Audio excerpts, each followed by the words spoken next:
আজকাল মানুষের মন মানসিকতাটা এরকম হয়ে গেছে যে কেউ যদি আমাদের উপকার করে বা আমরা যদি কারো দ্বারা সামান্য উপকৃত হয়ে থাকি, তবে তাদেরকে আমরা আন্তরিক ধন্যবাদ বা কৃতজ্ঞতা প্রকাশ করতে জানি না বা করি না। বরং কৃতজ্ঞতা প্রকাশ করার পরিবর্তে তাদেরকে নিয়ে আমরা অভিযোগটাই বেশি করি। আসলে বাস্তবতা হচ্ছে যে আজকালকার সমাজে কৃতজ্ঞতার চেয়েও অভিযোগ করার সংখ্যাটা বেশি, বা কৃতজ্ঞতা প্রকাশ করার অভ্যাসটা মানুষের মধ্য থেকে আস্তে আস্তে হারিয়ে যাচ্ছে। অথচ কৃতজ্ঞতা প্রকাশ হলো এমন একটা জিনিস যা মানুষকে মানুষের কাছে আনে, সম্পর্ককে দৃঢ় করে এবং সমাজকে আরো সুন্দর করে তোলে।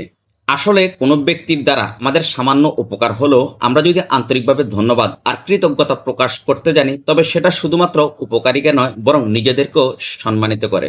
তাই যদি কারো প্রতি আন্তরিকতা প্রকাশ করতে হয়, তবে সেটা যেন স্বার্থের বিনিময়ে নয়, বরং হৃদয়ের আন্তরিকতা থেকে আসা উচিত।